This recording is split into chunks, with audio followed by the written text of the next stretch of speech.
क्या हाल है साथियों, मैं हूं विकास तोमर, आपके अपने trustworthy channel study for civil services पे आज आपके समक्ष लेके आ गए हैं 18 मार्च का करंट अफेयर हिंदी इंग्लिश दोनों भाषाओं में। और यूपीएससी का ईपीएफओ और अदर स्टेट पीसी एग्जामिनेशन जो है उनके लिए काफ़ी इंपॉर्टेंट है। हमारे जो आज के टॉपिक्स हैं वो है कि आपको देखिए, यहाँ तो कंट्रीज़ की बात हम लोग कर ले रहे हैं, इंडिया और फिनलैंड, ठीक, स्कैंडिनेवियन कंट्री है। उसके बीच में वर्चुअल समिट हुई, क्या क्या बातें हुई सारी चीज़ें देखेंगे मैपिंग के साथ में, ठीक। राष्ट्रीय जनसंख्या रजिस्टर, काफ़ी इस पर बवाल कटा था पहले। और नेशनल पॉपुलेशन रजिस्टर, जब आपका जो है आसाम में हो रहा था एनआरसी वाला, उसके बाद ये जब चीज़ आने वाली थी एनपीआर वाली, जो कि सेंसस से पहले आएगी, जनगणना 2021 में है, होनी थी, अब थोड़ी सी स्थगित हो गई कोविड के चक्कर में। तो क्या चीज़ें हैं, क्या रिक्वायरमेंट है, किसको उसको क्या देना होगा, ये सारी चीज़ें इसमें बताई जाएंगी। और कौन सा डॉक्यूमेंट देना होगा, ठीक। समझिए, भारत में हथियारों का आयात घटा, यानी इंपोर्ट डिक्रीज हो गया। ये कौन बता रहा है? सिप्री बता रहा है, स्टॉकहोम की एक जो है यहाँ पे लोकेटेड एक संस्था है, इंडिपेंडेंट संस्था है, आर्म्स के इंपोर्ट एक्सपोर्ट और इन सब के बारे में बताता है, ठीक। पौराणिक सरस्वती नदी, ठीक, जैसे कहते हैं ना गंगा जमुना सरस्वती का जो है प्रयाग इलाहाबाद में, जैसे अब उसका नाम हो गया है प्रयागराज, तो वहाँ पे होता है। तो सरस्वती नदी अब दिखती नहीं है, लेकिन इस पे जो है कमेटी बैठाई जा रही है आर्कियोलॉजिकल सर्वे ऑफ इंडिया के द्वारा। पहले बैठाई गई थी, 2 साल खत्म हो गए थे उसके, फिर अब दोबारा बैठाई जा रही है कि भैया जो पहले पैनल ने जो बात करी थी उसकी समीक्षा करो, और जो भी गवर्नमेंट के डिपार्टमेंट वर्क कर रहे हैं सरस्वती नदी से संबंधित इंफॉर्मेशन निकालने की, डेटा निकालने की, उनको सिफारिश दो, रिकमेंडेशन दो कि कैसे काम करें। इसके बाद है राष्ट्रीय चक्रवात जोखिम शमन योजना, ठीक, मिटिगेशन प्रोजेक्ट है साइक्लोन संबंधित। कौन सा साइक्लोन आया, कहाँ आया, कितनी मौतें हुई और क्या आगे करना चाहिए, कौन संस्था इसकी करता है, संस्थागत क्या तरीका, स्ट्रक्चर क्या है, सारी चीज़ें हम लोग जानेंगे डिटेल में, ठीक। देखिए, आगे बढ़ने से पहले आप लोग लिए जनरल आपका एक रिमाइंडर है कि ईपीएफओ का जो है हमारा कंप्लीट पेड ग्रुप चालू है, ठीक। और यूपीएससी 2021 का भी कंप्लीट पेड ग्रुप चालू है। इसमें आपको टेस्ट सीरीज मिल जाती है, स्टडी मटेरियल टोटल मिल जाता है, और जो है 1-to-1 गाइडेंस मिल जाता है डेडिकेटेड डिस्कशन ग्रुप में, जो कि कहीं और नहीं हो रहा है। इसको हम लोग कंटिन्यूस हेल्थ होल्डिंग एक्सरसाइज बोलते हैं और करते भी हैं, ठीक। इसमें 2 नंबर हैं, इन पे ही सिर्फ आप लोग कॉल करिएगा, 8564880530 और 9696066089 पे कॉल करके एडमिशन आप लोग ले सकते हैं। आज का जो इम्पोर्टेंट डे है 18 मार्च को, क्या होता है? ऑर्डिनेंस फैक्ट्री डे, ठीक, इंडिया में आयुध निर्माणी दिवस, ठीक। देखिए, ये इंडिया और फिनलैंड की जो है वर्चुअल समिट हुई अभी, और इससे संबंधित जो है ये मैपिंग है यहाँ पे। अब देखो, पहली बात, सबसे इम्पोर्टेंट चीज़ आप लोग जो शायद मिस करते हो लेकिन अब नहीं करेंगे, फिनलैंड जो है आपका आर्कटिक ओशियन से डायरेक्टली टच नहीं करता है। देख रहे हो, नॉर्वे देख रहे हो यहाँ तक है। क्या ये चीज़ आपने मैप देखते समय इसको नोटिस किया था?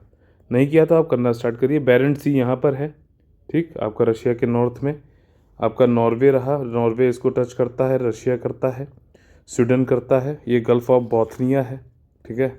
बाल्टिक सी हो गई, हेलसिंकी इसकी कैपिटल है, और रशिया देखिए हो गया आपका, ठीक है। तो ये सारी चीज़ें हैं। गल्फ ऑफ फिनलैंड भी यहाँ पर है। गल्फ और बे के बीच में क्या डिफरेंस होता है मैंने बता रखा है, आप लोग कोई यहाँ पे काउंट करके बताएगा क्या? देखिए, 16 मार्च को हुई, मोदी जी और सना मारिन जो हैं इनके बीच में बात हुई, ये प्राइम मिनिस्टर हैं फिनलैंड की। और इसमें काफ़ी मतलब जो बायलैटरल जो द्विपक्षीय जो हमारा रिश्ता है उसके बारे में बात हुई, पूरी सारी चीज़ों पर।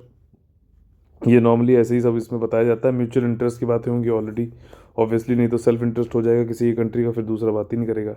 वैक्सीनेशन से संबंधित बातें हुई है कि कम पैसे में आनी चाहिए, जल्दी आनी चाहिए, सभी नेशंस को मिलनी चाहिए, ठीक। फिनलैंड और इन लोगों ने ये कहा कि हम जो भी बातचीत करते हैं उसको काफ़ी उसमें विविधता लानी चाहिए, उसको दायरे को बढ़ाना चाहिए, ट्रेड, व्यापार, निवेश, इनोवेशन, नवाचार, शिक्षा, और आपका आर्टिफिशियल इंटेलिजेंस, ठीक है ना, और जो है 5G 6G, समझ रहे हो, 6G, अभी 5G आ नहीं पाया, क्वांटम कंप्यूटिंग, इन सब के बारे में बात करनी चाहिए, ठीक। बाकी जो कंप्यूटिंग होती है वो क्या होती है? बाइनरी कंप्यूटिंग होती है, मतलब 1 होगा या फिर 0 होगा। और क्वांटम कंप्यूटिंग में क्या होता है कि 1 से लेके 0 के बीच में होता है, ठीक, 0 1 2 3 4, मतलब इस तरीके से इसके बीच में 10 हो जाते हैं। तो यहाँ पे तो सिर्फ 2 चीज़ें, या तो हाँ या तो ना।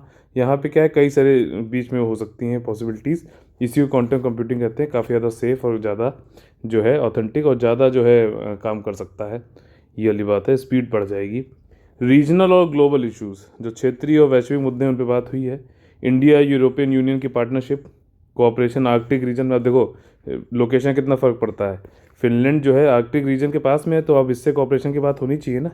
वहाँ पे मान लो कल को कोई आर्कटिक ओशन में भारत को ज़रूरत पड़े तो किसके पास जाएंगे? ठीक, युगांडा के पास तो जाएंगे नहीं, क्योंकि आर्कटिक रीजन के पास में कौन है? फिनलैंड है, उससे बात हो रही है। ठीक, ये चीज़ है। और दूसरा ये है कि वर्ल्ड ट्रेड ऑर्गेनाइजेशन और यूएन रिफॉर्म में क्या है? बिग जे। इंडिया जो है अभी यूएन के जो सिक्योरिटी काउंसिल है, सुरक्षा परिषद है, उसमें 5 लोग हैं, यूएसए, यूके, फ्रांस, चाइना और रशिया। ठीक, इंडिया चाहता है, और साथ में बिग जे यानी कि ब्राज़ील, इंडिया, जर्मनी और जापान, ये लोग चाहते हैं कि यूएन का जो है रिफॉर्म हो, संयुक्त राष्ट्र का, और इसमें जो है ये सिक्योरिटी सुरक्षा परिषद में बढ़ने चाहिए लोग। इंडिया अपनी दावेदारी यहाँ परमानेंट मेंबर में पेश करता है। ठीक, मोदी जी ने फिनलैंड से कहा कि भैया आ जाओ, इंटरनेशनल सोलर अलायंस को ज्वाइन करो ना, क्यों कहाँ घूम रहे हो? और बाकी दूसरी चीज़, इंटरनेशनल सोलर अलायंस को तो आप लोगों ने कर लिया था, इसको आज करना है आप लोगों को, CDRI यानी coalition for disaster resilient infrastructure. मतलब जो भी ऐसा हमें अब मूल संरचना बनानी है कि वो डिजास्टर चाहे जैसा भी है उसको झेल जाए, और ऐसा कोलिशन है कई सारी कंट्रीज़ का, तो उससे संबंधित है। इसके बारे में आज आप लोग को नोट्स लिखने हैं। ठीक, और इंटरनेशनल इंस्टीट्यूशन जो भी हैं will benefit the Finland ability and expertise, ये दोनों ज्वाइन करो, मोदी जी ने कहा है। अब ये कहा है ज्वाइन करो अगर, तो इसका मतलब ये फिनलैंड इसका मेंबर नहीं होगा, तो वहाँ पे क्वेश्चन क्या पूछेगा? ऑप्शन में देगा कि जो ISA का मेंबर बताइए इनमें से कौन सा नहीं, तो उसमें फिनलैंड लिखा होगा। आप लोग कहोगे यार उसमें फिनलैंड भी होगा, ब्रिटिश भी होगा, सब होंगे, जो भी मतलब होगा, तो इसमें आंसर कौन हो जाएगा? फिनलैंड हो जाएगा। तो ऐसे क्वेश्चन बनाता है एग्जामिनर, जैसे आप पढ़ते हो, तभी मैं आपसे कहता हूँ कि पढ़ते समय आपको क्वेश्चंस रेज करने चाहिए खुद से कि यार इस पर हाँ ऐसा क्वेश्चन बन सकता है, प्रीवियस ईयर क्वेश्चन मैंने ऐसा देखा था, टेस्ट में सर ने ऐसा पूछा था। तो ऐसा क्वेश्चन जितने ज़्यादा कुछ भी पढ़ो उस पर क्वेश्चन बनाने की कोशिश करो, फ्रेम करने की कोशिश करो। ठीक, क्यों? क्योंकि आप एग्जामिनर पॉइंट ऑफ व्यू से तो देख रहे हो, तो आप पहले से जो है तैयार रहोगे कि हाँ क्या क्वेश्चन बन सकता है, सारी परिस्थितियाँ क्वेश्चन बनाने की। इसका इंडिया फिनलैंड के रिलेशन जो है काफ़ी अच्छे हैं, फ्रेंडली हैं। डाइवर्सिफाई करने की ज़रूरत है, नवाचार और अनुसंधान और आपका जो है इन्वेस्टमेंट, निवेश दोनों ही साइड में होना चाहिए। और इंडिया की जो कम्युनिटी है, इंडिया के जो डायस्पोरा है वो फिनलैंड में रहता है, काफ़ी वाइब्रेंट है, काफ़ी अच्छी जगह प्लेस्ड है। इंडिया का कल्चर और योगा देख रहे हो बहुत पॉपुलर है फिनलैंड में। योगा जो है इंडिया के अलावा और सब जगह होता है। ठीक, ये वाली बात है। मतलब ये चीज़ है थोड़ी सी लोगों के अंदर, इंडियंस के अंदर, अपने अंदर गर्व करने की वो नहीं है। मैं नहीं कह रहा हूँ झूठा गर्व करो, लेकिन जो ऑलरेडी चीज़ें हैं जिसकी मान्यता पूरी दुनिया में है, उसमें हम क्यों नहीं उस पर वो करते हैं अमल? ये वाली चीज़ है। मेडिटेशन मैं आप लोग से कहता हूँ रोज़ 5 मिनट करिए ही करिए। ठीक, मेरा ये 6 बजे आता है, चाय वाय पीने से पहले जो है 5 मिनट बैठ के मेडिटेशन कर लिया करो। उसमें क्या होगा? मेडिटेशन क्या है? दिमाग को केंद्रित करने का एक तरीका है, फोकस करने का। दिमाग जो है उसमें 75 चीज़ें आपकी आती हैं, बस आपको क्या करना है, दिन भर की एनर्जी, उस समय एनर्जी जो है कुछ चीज़ों पे जो आपके लिए सही है, हितकारी है, उनके लिए, उन पे फोकस करने की तो विधि है मेडिटेशन। ठीक, ये करिए। तो देखो, करो मेडिटेशन, नहीं तो करना ही पड़ेगा मेडिकेशन। ये वाली चीज़, मेडिटेशन जितना ज़्यादा करोगे मेडिकेशन उतना कम होगा। 2019 में जो है 70 साल हमारे जो है आपके राजनयिक संबंधों को हो गए, और 100 फिनिश कंपनियां इंडिया में ऑपरेट करती हैं। किसमें? एलिवेटर, जैसे वो लिफ्ट आपने देखा होगा। ठीक, टेलीकॉम, मशीनरी, और ये जो है एनर्जी। नोकिया सीमेंस जो है मेरे ख्याल से फिनिश ही है क्या, एक बार कंफर्म करके बताइए। 30 इंडियन कंपनी भी फिनलैंड में काम करती है, IT, ऑटोमोबाइल, हॉस्पिटैलिटी में। फिनलैंड की कैपिटल है हेलसिंकी और करेंसी है यूरो। ठीक, आगे वाला हमारा जो टॉपिक है काफ़ी इंपॉर्टेंट है, काफ़ी जो है चर्चा में भी रहा था पहले। सरकार ने अब क्या किया है कि अब लोगों के अंदर से डर हटाने के लिए कुछ जो है बताए ही चीज़ें कि सेंसस से पहले ये था कि भैया लोगों को अब क्योंकि NPR जो होता है वो भारतीय नागरिक और फॉरेनर्स दोनों को ही बनवाना पड़ता है। ये एक तरीके रजिस्टर है कि भारत में कौन एक 6 महीने से रह रहा है कौन सी जगह पे, और उसको ये लगता है कि वो और 6 महीने रहने वाला है, तो उसको बोलते हैं यूजुअल रेसिडेंट। क्या बोलते हैं? Usual resident. 6 महीने से रह रहा है, 6 महीने और रहने की उसको उम्मीद है, तो यूजुअल रेसिडेंट होगा। अब रेसिडेंट की बात हो रही है। ठीक, तो इसमें भारतीय नागरिक हो या फिर कोई फॉरेनर हो, दोनों का ही जो है रजिस्टर में नाम आ जाएगा। समझ रहे हो, ये चीज़ है। और ये भगवान बता रहा हूँ, भगवान नहीं, सरकार ने, गवर्नमेंट ने ये बोला है कि कोई भी सपोर्टिंग डॉक्यूमेंट जो है सब वॉलंटरी है, देने की कोई ज़रूरत, मैंडेटरी नहीं है कोई चीज़। ठीक, तो भगवान है कहाँ रे तू। ठीक है, centre is planning to allow resident to fill the NPR form on their own through the online mode. अब ऑनलाइन मोड इन्होंने दे दिया कि फिल कर लो।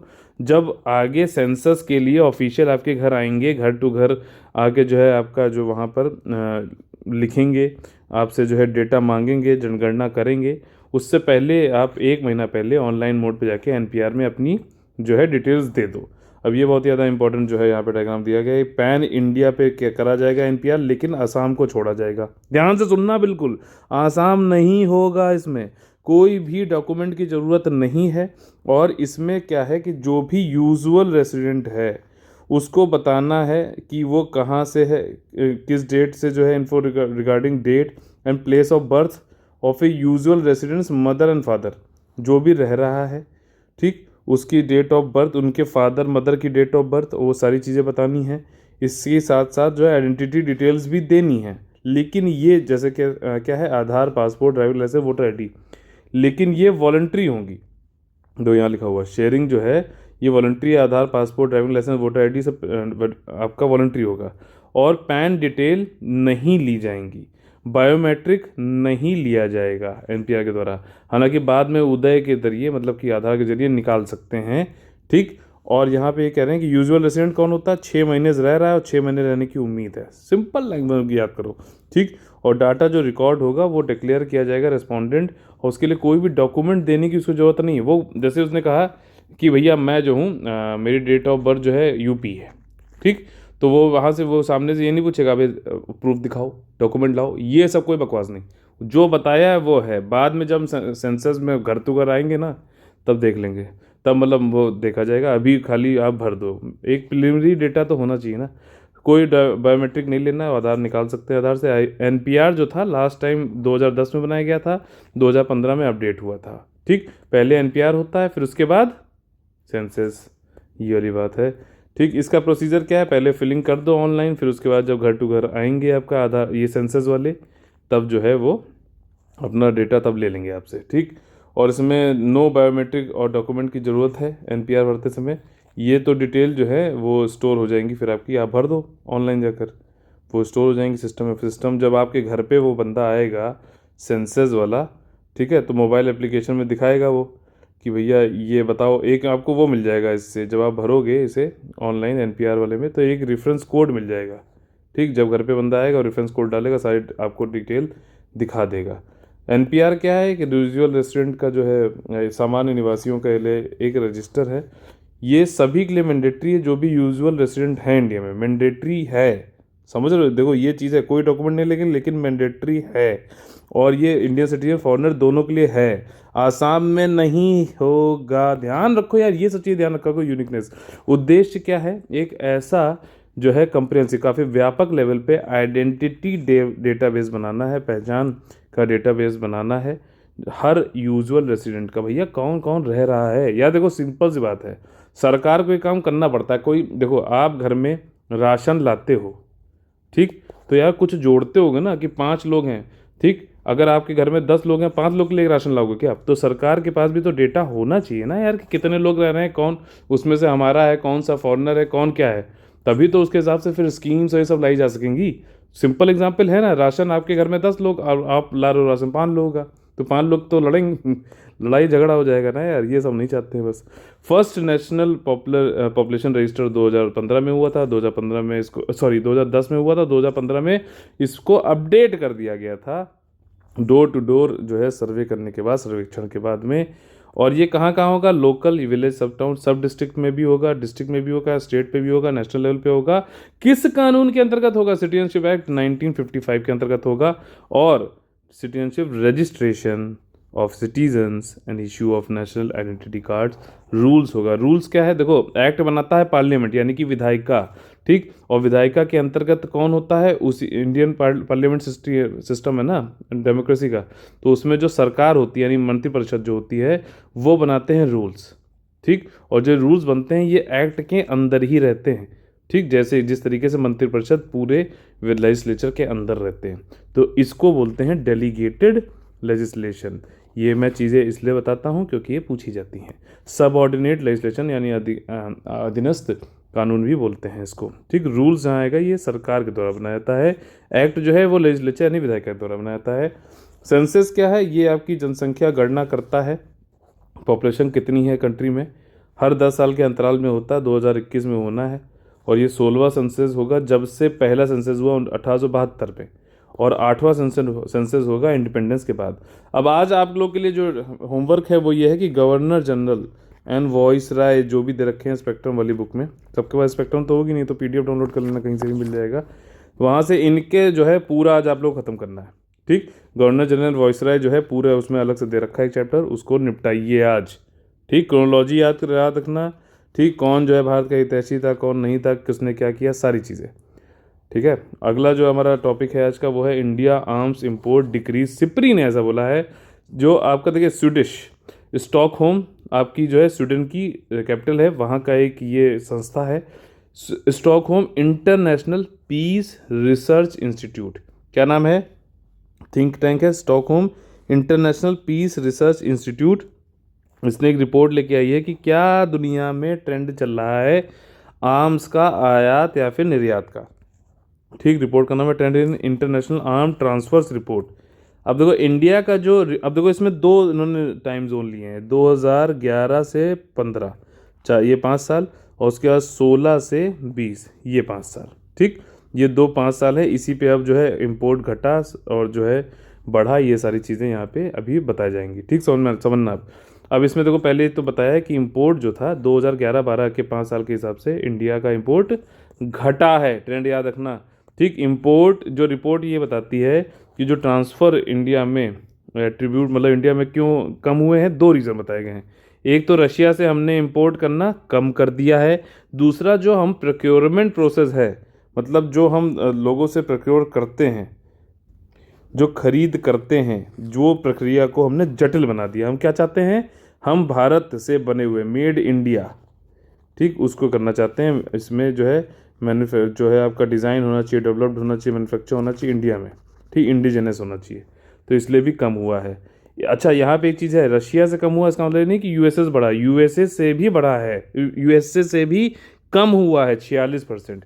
अगर आप इसको कंपेयर करोगे 2011-15 और से 2016 के 20 के बीच में, ठीक। इंडिया के जो टॉप 3 सप्लायर हैं वो कौन है, रशिया है, फ्रांस है, इजराइल है। समझ में आ गया। रशिया अभी भी 16 से 20 में सबसे बड़ा हमारा इंपोर्ट हमारा जो है रशिया से ही होता है, ध्यान रखना, ठीक। इंडिया जो है दुनिया में एक्सपोर्ट जो करता है, निर्यात वो कितना करता है, 0.2%। रैंकिंग जो है 24वीं है दुनिया में, और जो है इंडिया का बढ़ा है, 228% बढ़ा है। पहले जो 2011-15 में जो है इंडिया कितना एक्सपोर्ट करता था, मात्र 0.1%, अब कितना कर रहा है, 0.2% कर रहा है, ठीक। और इसके बाद जो है इंडिया ने इस साल देखो, अगर आप बजट में मिलिट्री कैपिटल यानी कि आपका जो मिलिट्री वाली जो पूंजी है 70,221 करोड़ रुपए बढ़ाकर 63% बढ़ाकर, जो भी हम वेपन या फिर डिफेंस से रिलेटेड जो भी स्वदेशी जो सिस्टम है उनको लोकली प्रोक्योर करना है। मतलब हम घर में ही खरीदेंगे यार, हम बाहर से नहीं खरीदेंगे। जब हम खरीदेंगे घर से, डिमांड हम बनाएंगे घर से, तो बनेगा भी घर पे, ये वाली बात है। बाहर ही जाके पिज्ज़ा नहीं खाओ, घर पे पिज्ज़ा बनाओ, ये चीज़ है। हम घरेलू पिज्ज़ा खाएंगे, ठीक। तो वैसे ही ये मतलब ये सिर्फ एग्जाम्पल है समझाने के लिए। जब घर में पिज्ज़ा बनाने की सोचोगे तो फिर सारी चीज़ें लाई भी जाएंगी, उनके लिए पैसे रखोगे, या वो आप घर पे पैसे मत देने लगना, हमारे बहुत जाओगे, ठीक। अब देखो म्यांमार, श्रीलंका, मॉरिशस, ये हमारे जो है ये हमसे लेते हैं मिलिट्री हार्डवेयर। म्यांमार, श्रीलंका और मॉरिशस। म्यांमार में अभी मिलिट्री रूल चालू है, श्रीलंका में राजपक्सा बैठा हुआ है, जिसके यहाँ जो है चाइना भी काफ़ी जो है हाथ पैर मारता है, इसलिए हम भी देखो उसको मिलिट्री दे रहे हैं। मॉरिशस ठीक है, मॉरिशस से हमारे काफ़ी अच्छे रिश्ते हैं। मॉरिशस में भोजपुरी एक ऑफिशियल लैंग्वेज है, मालूम है आपको। आर्म्स एक्सपोर्ट जो है वो आपका रशिया से वो 20% तक ऑफ ऑल एक्सपोर्ट्स जो है वो घटा है, ठीक। अब यहाँ पे बात हो रही है रशिया के खुद के आर्म एक्सपोर्ट 22% घटा है, ठीक। चाइना जो है दुनिया का 5वां सबसे बढ़िया निर्यात करने वाला देश है, ठीक। इसका जो भी घटा है पिछले 5 सालों में जो इसका एक्सपोर्ट है, ठीक है। अभी रैंकिंग बताऊंगा। पूरी दुनिया में सबसे बड़ा आर्म्स एक्सपोर्ट करने वाला जो है कौन देश है, यूनाइटेड स्टेट्स है। आप लोगों ने एक पॉलिटिकल साइंस वाले जानते होंगे, डीप स्टेट नाम से एक वो होती है, थ्योरी होती है। मतलब कि जैसे आपका जो है पॉलिटिकली देखा जाए तो कोई भी सरकार हो, लेकिन उस सरकार के पीछे रहकर कुछ लोग जो होते हैं, जो मतलब हम सरकार को क्या बोलते हैं, स्टेट बोलते हैं ना वैसे, लेकिन सरकार के पीछे रहकर सरकार को असलियत में कौन चलाते हैं उसे बोलते हैं डीप स्टेट। यूनाइटेड स्टेट्स में इस तरीके के आर्म्स के मैन्युफैक्चरर हैं बहुत बड़े बड़े। वो लोग का पूरा जो है मतलब कंट्रोल भी रहता है, काफ़ी ज़्यादा जो है इन्फ्लुएंस भी रहता है प्रेसिडेंशियल इलेक्शन में। और वहाँ पे यही लोग जो है आर्म्स मैन्युफैक्चरर जो करते हैं, ठीक, वही हैं डीप स्टेट। अब तभी के लिए देख रहे हो कितना दुनिया का सबसे बड़ा एक्सपोर्टर कौन है यूनाइटेड स्टेट्स में, यूनाइटेड स्टेट्स है दुनिया का सबसे बड़ा एक्सपोर्टर। ठीक है, एक्सपोर्ट राइज हुआ काफ़ी, ग्लोबली देखा जाए तो 32% बढ़ गया है आपका। ठीक, और दुनिया के 5 सबसे बड़े एक्सपोर्टर कौन कौन से हैं 2016-20 में? यूएसए, फिर रशिया है, फिर फ्रांस है, फिर जर्मनी है, फिर चाइना है। ठीक, तो जर्मनी, अगर आपसे ऐसा क्वेश्चन पूछ ले वहाँ पर कि बताओ कि यूनाइटेड नेशंस, देखो क्वेश्चन कैसे बनाया था, यूनाइटेड नेशंस सिक्योरिटी काउंसिल और जो दुनिया के 5 सबसे बड़े आर्म्स जो है एक्सपोर्टर हैं, इन दोनों में कौन सा एक कंट्री सेम नहीं है? ठीक, या फिर इन दोनों में कौन सा कंट्री सेम है, ऐसे अगर पूछें तो देखो जर्मनी और यूके आपका आ जाएगा। जो भी ऑप्शन दे रखा हुआ आप उसको कर लेना। ठीक, बाकी तो सेम है ना, ये सब तो आपके परमानेंट मेंबर्स ही तो हैं यूनाइटेड नेशन सिक्योरिटी काउंसिल के। ये चीज़ हो गई। अच्छा, सबसे बड़े इंपोर्टर्स कौन कौन है? अच्छा, तो वो है south America, India, Egypt, Australia और चाइना। चाइना 5वें नंबर पे एक्सपोर्टर भी है, 5वें नंबर पे जो है इंपोर्टर भी है। इंडिया दूसरे नंबर पे इंपोर्टर है पूरी दुनिया में। ठीक, इंडिया का मतलब काफ़ी इंपोर्ट करते हैं दुनिया से, इसीलिए जो है अब की बार काफ़ी घरेलू उत्पाद खरीदने की कोशिश करी जा रही है, बजट रखा गया है। Stockholm International Peace Research जो है ये एक इंडिपेंडेंट स्वतंत्र अंतर्राष्ट्रीय संस्थान है जो कि संघर्ष, आयुध, हथियार नियंत्रण और निरस्त्रीकरण में अनुसंधान के लिए समर्पित संस्था है, यानी कि कॉन्फ्लिक्ट आर्मामेंट, आर्म्स कंट्रोल और डिसआर्मामेंट।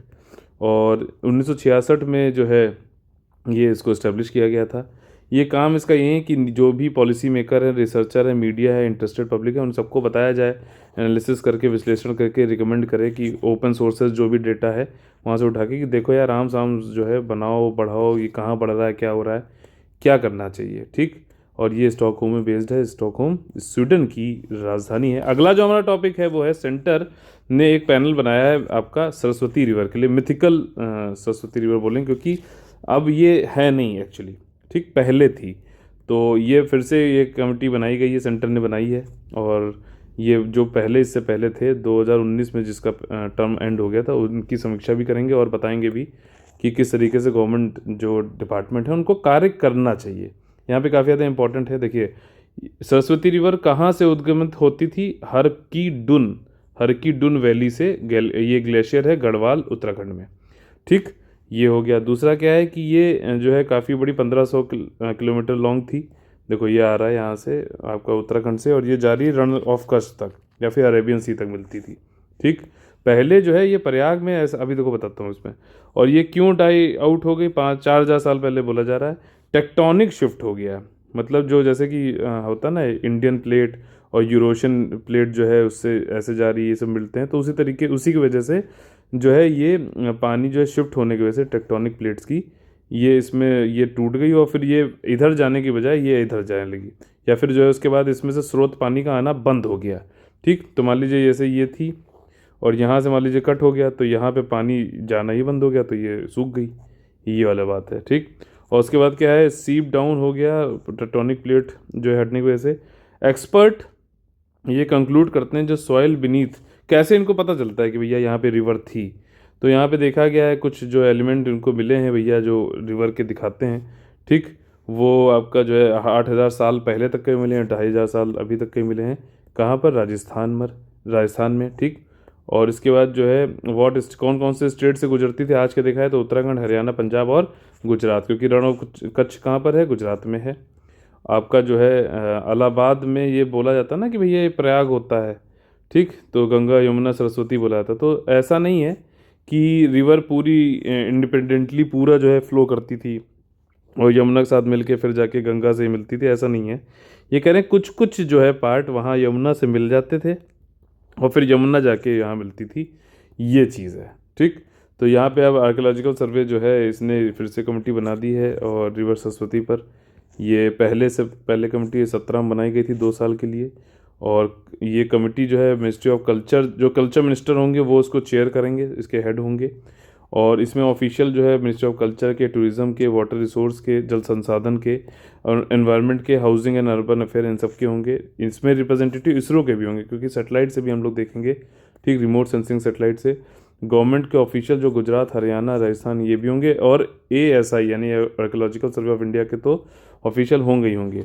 पर्पज़ यही है कि जो पहले जो थी पैनल बनाया गया जिसका टर्म 2019 में ख़त्म हो गया, उसकी समीक्षा करेंगे और प्लान बनाएंगे। गवर्नमेंट के जो डिपार्टमेंट है कंडक्टिंग, जो रिसर्च कर रहे हैं, उनको जो है एडवाइस करेंगे। अब मैंने इतनी बार ये चीज़ें बोल दी हैं, 4 बार, तो आप लोग को याद तो हो ही जाता होगा कि नहीं, ठीक। सरस्वती रिवर जो है ये एक तरीके की पूज्य पौराणिक रिवर है। डेफाइड मतलब रिवर है, इसका मतलब देवता से संबंधित है। और ऋग्वेद में इसका मेंशन है, लेटर वैदिक पीरियड में भी इसका मेंशन है। ऋग्वेद होता है, लेटर वैदिक में कौन कौन से आते हैं? यजुर, साम और अथर्ववेद, ठीक। और पोस्ट वैदिक टेक्स्ट भी में भी इसमें इसका मेंशन किया गया है, ठीक। और इसका बहुत ज़्यादा जो है इंपॉर्टेंट रोल रहा है वैदिक रिलीजन में। और काफ़ी लंबी रिवर थी उस समय, लॉन्ग रिवर, ठीक, 5,000 किलोमीटर बताया जा रहा है। और ये हरियाणा, राजस्थान, नॉर्दर्न गुजरात जो है और पाकिस्तान से भी होके गुजरती थी। आर्कियोलॉजिकल सर्वे ऑफ इंडिया जो है ये गवर्नमेंट की एजेंसी है, मिनिस्ट्री ऑफ कल्चर के साथ में अटैच्ड है। और ये क्या है कि पौराणिक रिसर्च संसाधन आपका, ठीक, और कंजर्वेशन करता है। जो भी मोनूमेंट्स हैं उनका संरक्षण, कंजर्वेशन आपका जो है, उसकी सुरक्षा, ये सारे काम जो है कौन करता है? ASI करता है, ठीक। और इसको बनाया किसने था? देखो ये है अलेक्जेंडर कनिंघम ने इसको बनाया था 1861 में, जो कि इसके पहले डायरेक्टर जनरल भी थे, ठीक। अच्छा ये बताइए कि विलियम जोनस, निक जोनस, नहीं, विलियम जोनस जो है वो उन्होंने क्या बनाया था, कौन संस्था के वो फाउंडर थे, ठीक। अगला जो हमारा जो टॉपिक है वो है national cyclone risk mitigation project. Simple सा है, हर्षवर्धन जी जो कि कई सारे मिनिस्ट्री के पोस्ट हैं इनके पास, साइंस, टेक्नोलॉजी, हेल्थ, और इन्होंने ये बस यहाँ पे बताया कि कितने साइक्लोन आए। अब देखो भारत में अरेबियन सी हो गया, बे ऑफ बंगाल हो गया, ठीक। कौन से जो है स्टेट हैं, कौन से यूनियन टेरिटरी हैं जहाँ पे ये ज़्यादा आते हैं, पहले हम समझें। उसकी वल्नरेबल जो हैं उनकी जो है मैपिंग कर लें, फिर उसके हिसाब से डिजास्टर को रोकने के जो है हम कार्य करें। तो यहाँ पे सबसे पहले आपको जो है सर्वे और ये सब किया गया है उसी के लिए, ठीक है। राष्ट्रीय चक्रवात जोखिम परियोजना फिर बनाई जाएगी। यही सब इसमें बताया गया है कि कितने साइक्लोन कहाँ आए, कितने लाइफ्स गई और ये सारी चीज़ें हैं, ठीक। अब देखो बे ऑफ बंगाल में मिलाकर 2020 में 5 साइक्लोन आए, लेकिन लैंडफॉल मतलब ज़मीन से टकराए कितने? सिर्फ 4, ठीक। और रिपोर्ट इतनी डेथ ज़्यादा हुई हैं। सीवियर, ये मैंने आप लोगों को पहले ही बताया था, फिर से बता दे रहा हूँ, जिन लोगों ने नहीं लिखा है फिर से लिख सकते हैं। साइक्लोन से संबंधित जब मैंने नेमिंग वाला कराया था, इसका मेरा एक वीडियो भी पड़ा हुआ है, आप लोग देख सकते हैं। नेमिंग ऑफ साइक्लोन लिखिएगा और UPSC ओनली करंट अफेयर करके यूट्यूब पे सर्च करेंगे तो मिल जाएगा आपको। वेरी सीवियर साइक्लोन ओखी जो है आया था, तो वेरी सीवियर साइक्लोन कितने मतलब नॉट्स इसमें होनी चाहिए स्पीड, तब बोला जाएगा, ये आप लोग से प्रश्न है, सिंपल सा, ठीक। साइक्लोन क्या होता है कि एक तरीके से देखो, ये आपका नदर्न हेमिस्फीयर है, उत्तरी गोलार्ध है, और ये आपका सदर्न हेमिस्फीयर यानी कि दक्षिणी गोलार्ध है। ये आपकी विषुवत रेखा हो गई। और आपका ये क्या है कि कोरियोलिस फोर्स जो होती है, जब आप कोई भी चीज़ चलेंगे तो राइट की तरफ डिफ्लेक्ट करती है, ठीक। अब समझना, यहाँ पे लो प्रेशर बना, इसको अगर साइड से देखें, लो प्रेशर मतलब हवा ऊपर उठ रही है, ज़मीन पे कम दबाव डाल रही है, इसे लो प्रेशर बोला जा रहा है। तो ये ऊपर उठती है जब हवा, तो ऊपर उठते समय क्या है कि ये राइट की तरफ डिफ्लेक्ट हो जाती है, ठीक। अब यहाँ पे जो है क्या, लो प्रेशर जहाँ पे भी बनेगा वहाँ पे क्या है कि high pressure to low pressure हमेशा ये थंब रूल है कि विंड फ्लो करती है। तो अब देखो यहाँ पे अगर हम इसको ऐसे देख लें कि जब नदर्न हेमिस्फीयर में ये आपका लो प्रेशर बन गया, अब यहाँ से हवा आ रही है, ठीक। हाई प्रेशर यहाँ पे मान लीजिए, इसके कंपैरिजन में यहाँ पे हाई प्रेशर है, तो ये ऐसे विंड आई तो ये राइट की तरफ डिफ्लेक्ट हो जाएगी। यहाँ से आई, देखिए राइट की तरफ डिफ्लेक्ट हो गई, यहाँ से आई राइट की तरफ डिफ्लेक्ट हो गई। तो देख रहे हो इसीलिए क्या हो रहा है, ये देख रहे हो, ये इसीलिए एंटी क्लॉकवाइज बन जाता है। कोरियोलिस फोर्स इसका रीज़न है, और इसी का उल्टा होता है आपका साउदर्न हेमिस्फीयर में। समझ में आई बात? गवर्नमेंट का इनिशिएटिव है और गवर्नमेंट ने national cyclone risk mitigation project बनाया है ताकि साइक्लोन का रिस्क जो है उसको कम किया जा सके। आपका ये जो प्रोजेक्ट है आपका नेशनल डिजास्टर मैनेजमेंट अथॉरिटी के अंतर्गत, जो कि मिनिस्ट्री ऑफ होम अफेयर्स के अंतर्गत है, वो इसको इम्प्लीमेंट लागू करता है। और किसके कोऑर्डिनेशन के साथ में, किसके साथ मिलकर, स्टेट गवर्नमेंट के साथ में और national institute for disaster management के साथ में। इसमें जो है हेल्प कौन कर रहा है, असिस्टेंस कौन कर रहा है, वर्ल्ड बैंक कर रहा है। 13 साइक्लोन जो है प्रोन स्टेट हैं, यूनियन टेरिटरी हैं इंडिया में, वही बताऊंगा, और उनके लेवल भी अलग अलग है। ठीक, कहीं पे ज़्यादा खतरा है, कहीं पे कम है, और इनको 2 कैटेगरी में वर्गीकृत किया गया है, साइक्लोन और फ्रीक्वेंसी। मतलब किसके बेसिस पे वर्गीकरण जो किया गया, किस बेसिस पे किया गया है, कितनी जल्दी जल्दी साइक्लोन आता है, क्या पॉपुलेशन है उस स्टेट का, यूनियन टेरिटरी का, क्या मतलब संस्थागत जो है मैकेनिज्म है कि डिजास्टर मैनेजमेंट कर सकें हम लोग, ये सारी बात है। ज़्यादा वनरेबल स्टेट्स कौन कौन से हैं, आंध्र प्रदेश, गुजरात, उड़ीसा, तमिलनाडु और वेस्ट बंगाल। अब इसको याद करना है आपको, तो ऐसे याद करो कि गुजरात ही एक ऐसा है जो अरेबियन सी से जुड़ा हुआ है, बाकी आंध्र प्रदेश, इसको ऐसे बनाओ। ठीक, इसको लिखोगे आप AP, उड़ीसा, गुजरात, ठीक, ऊपर बना लो गुजरात, ठीक, आपका तमिलनाडु और वेस्ट बंगाल, ऐसे बना लो। ये आपके हाइयर वाले हो गए। तो इसमें देखो, ये तमिलनाडु हो गया, आंध्र प्रदेश हो गया, उड़ीसा हो गया, वेस्ट बंगाल, तो ये तो चारों ही कवर हो गए, ठीक है ना।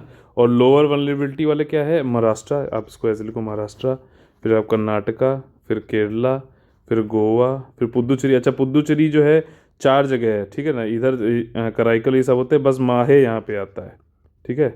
और पुदुचेरी हो गया, लक्षद्वीप, लक्षद्वीप यहाँ पे आ गया आपका, ठीक, ये सब अरेबियन सी में ही है। और दमन एंड दीव, ये भी आपका अरेबियन सी यहाँ पे आ जाएगा, दमन दीव, दमन दीव, दादर नगर हवेली साथ में आ जाएगा इसके। अंडमान निकोबार वो यहाँ आ गया, ठीक। तो इसमें देखा जाए तो सिर्फ अंडमान निकोबार वाला जो है बे ऑफ बंगाल में है, लोअर वनरेबल कैटेगरी में, बाकी सब अरेबियन सी में। इस तरीके से ऑब्जर्व करके प्लीज़ पढ़िए। आप लोग जो कहते हो ना याद नहीं होता, कैसे करें, सिर्फ अगर स्टेट के नाम पढ़ोगे तो थोड़ा ना याद होगा, उसको जोड़ो, रिलेट करो, तब आएगा, ठीक। ओवरऑल ऑब्जेक्टिव यही है कि भैया हम लोग संरचनात्मक और गैर संरचनात्मक जो है, गैर संरचनात्मक उपाय करने हैं, ताकि जो है हम साइक्लोन्स के इफेक्ट को कम कर सकें। जो कोस्टल स्टेट्स हैं वहाँ पे जान माल का खतरा कम हो।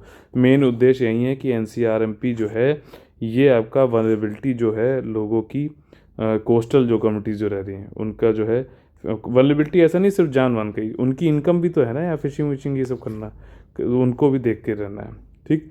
अब देखो यहाँ पे ये सारी चीज़ें तो प्रॉब्लम की बात हुई, लेकिन सोल्यूशन की बात नहीं हुई। और सोल्यूशन आप लोग को यहाँ पे लिखना है, जैसे कि सेटेलाइट लोगे से यूज़ होगा, तो सेटेलाइट से हम क्या कर सकते हैं, वेदर फोरकास्टिंग कर सकते हैं, ठीक। तो एक मैंने आपको बताया, इसी तरीके से आप लोग भी बताइए सोल्यूशन क्या क्या हो सकता है। आगे हम लोग आ गए अपने पोर्शन सेक्शन पे, जिसका नाम है कॉमन एगाइज स्पीसीज।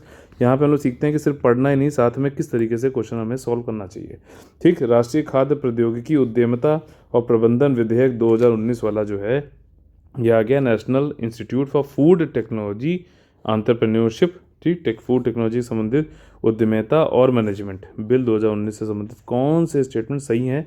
देखिए, बोर्ड और गवर्नर बना दिए गए, प्रिंसिपल एग्जीक्यूटिव बॉडी इंस्टीट्यूट होंगे, सही स्टेटमेंट है। अगला स्टेटमेंट ये है कि जो बिल है वो इंस्टीट्यूट में रिसर्च, ज्ञान का प्रसार, अनुसंधान, फूड साइंस और टेक्नोलॉजी से जोड़ा जाएगा, सही है। तीसरा स्टेटमेंट यहाँ पे ये है, यहाँ पे देखिए राज्यसभा ने इस वाले बिल को पारित कर दिया गया है, ठीक है। इंग्लिश में थोड़ा सा इसमें कम है, यहाँ से देख लीजिए। और इस विधेयक में हरियाणा के कुंडली और तमिलनाडु के थंजावुर में 2 खाद्य प्रौद्योगिकी संस्थानों को राष्ट्रीय नेशनल इंपॉर्टेंस की बात कही गई है। देखिए, तीनों ही स्टेटमेंट यहाँ पे सही है। राज्यसभा ने इस इंस्टीट्यूट को अप्रूव कर दिया है, ठीक, ये वाली चीज़ है। अगला जो हमारा क्वेश्चन है कि किस तरीके से जो प्रोजेक्ट रीहैब से संबंधित कौन से स्टेटमेंट सही है। देखिए, khadi and village industries commission, ये मैं आप लोग को बता चुका हूँ, रिवाइज करिएगा इसको जाकर। जो करंट अफेयर अपने आप को रिपीट करता रहता है, तो लोग ये कहते हैं अरे 1 साल का, वो दिक्कत होगी। जो लोग रोज करेंगे उनको दिक्कत नहीं होगी, कई सारी चीज़ें हो रही हैं, रिवाइज भी होता चल रहा है, सारी चीज़ हो रही हैं, धीरे धीरे करके सारी चीज़ें होती हैं। लेकिन जो लोग सोचते हैं कि यार एक साथ महीनों की मंथली मैगजीन लेके उठा के एक साथ पढ़ डालेंगे, बहुत परेशान होंगे। क्यों? निगेटिव मार्किंग है। एक तो इतना पाइलअप हो जाएगा कि आपको याद नहीं रहेगा, और जो याद रहेगा वो निगेटिव करा देगा, क्योंकि क्योंकि रिवाइज नहीं है ढंग से, ठीक है। तो रोज़ डेली करंट अफेयर करना बहुत बहुत ज़्यादा जरूरी है, ठीक। ये वाला जो है मेरा रोज़ सुबह 6 बजे आपको आधे घंटे मिलता है। और कम करना तो 1.25 पे देख लो, और कम करना 1.5x पे देख लो। देखना जरूरी है, जो होमवर्क क्वेश्चन मैं पूछ रहा हूँ उसमें पार्टिसिपेट करना जरूरी है। ये हमारी आपकी जो है रोज़ की सुबह की 6 बजे की चाय के साथ में पार्टिसिपेशन है, एक पार्टनरशिप है, ठीक है, सहभागिता है, आपके साथ साझेदारी है। इसको आप लोग जितना ज़्यादा करेंगे उतना ज़्यादा फायदे में रहेंगे, ये मेरा कहने का उद्देश्य है। और जो लोग भी पेड ग्रुप में जुड़े हुए हैं, नहीं भी जुड़े हुए हैं, वो लोग जो है इसको यहाँ पे रह के जो भी होमवर्क देता हूँ मैं, क्वेश्चन देता हूँ, उसको करते चलो लगातार। ठीक, आपका जो है रिवाइज हो जाएगा। यूपीएससी के लिए तो इससे अच्छी तैयारी कुछ हो ही नहीं सकती, मैं आपको बता रहा हूँ। ठीक, आप इसको भरोसा रखिए, प्रीवियस से क्वेश्चन निकाल देख लीजिए, आपको समझ में आ जाएगा। देखिए प्रोजेक्ट रिहैब जो है उसमें khadi and village industries commission जो होगा, इसका ये इनिशिएटिव है। क्या स्टेटमेंट सही है? इसमें क्या है कि बी फेंसेस बना देंगे, मधुमक्खी वाले, ताकि जो एलिफेंट हैं वो अटैक ना करें ह्यूमन जहाँ पे रह रहे हैं वहाँ पर। हनी बीज का उपयोग करेंगे। ये भी क्या स्टेटमेंट सही है कि गलत है, बताइए। उसके बाद ये है कि पायलट प्रोजेक्ट है ये आपका आगरा उत्तर प्रदेश का। देखिए यहाँ पे ट्रू पूछा गया है, तीसरा स्टेटमेंट गलत है, तो ए और बी और डी गलत हो गया, 2, 1 और 2 सही होगा। ठीक, क्यों डी भी गलत हो गया? क्योंकि 3 किस्में किस्में ये हमको कंफर्म पता है कि उत्तर प्रदेश में नहीं हो रहा है, तो 1 और 2 बचा ना, ये एलिमिनेशन मेथड होता है। ये प्रोजेक्ट जो है कोडागू कर्नाटका का है, KVIC नेशनल हनी मिशन है, और उसको रीहैब बोल रहे हैं, मतलब reducing elephant human attack using बीज। अच्छा नाम है ना। तो इसी तरीके से आज का जो है सेशन हमारा खत्म होता है, और लाइक से सब्सक्राइब आप लोग कर सकते हैं। देखिए कल मैंने बोला था कि जो लोग नहीं लाइक करते हैं डिसलाइक कर दो, तो आज 4 डिसलाइक थे। बहुत अच्छा लगा मुझे, कम से कम खुल के बाहर आ तो रहे हैं, जिनके अंदर जो है बिल्कुल भड़ास भरी हुई है मेरे खिलाफ, तो उनके लिए है। लेकिन मैं ये जानता हूँ कि जो लोग, अगर कोई 4 कर रहा है तो मेरे साथ जो है 24 लोग भी वो भी होंगे जो लाइक नहीं करते होंगे और आज करेंगे। तो आप लोग को अगर अच्छा लगता है तो प्लीज़ लाइक शेयर सब्सक्राइब जरूर करिए। और अगर आप लोग को हमारे साथ पेड ग्रुप में जुड़ना है तो 8564880530 9696060608 पे कॉल करके एडमिशन आप ले सकते हैं। यूपीएससी का जो है हमारा पेड ग्रुप चल रहा है, और ईपीएफओ का भी पेड ग्रुप चल रहा है। ईपीएफओ का जो है क्रैश कोर्स चल रहा है, ये आखिरी पेड ग्रुप है, इसको अब इसके बाद नहीं खुलेंगे, तो इसमें आप लोग एडमिशन ले सकते हैं।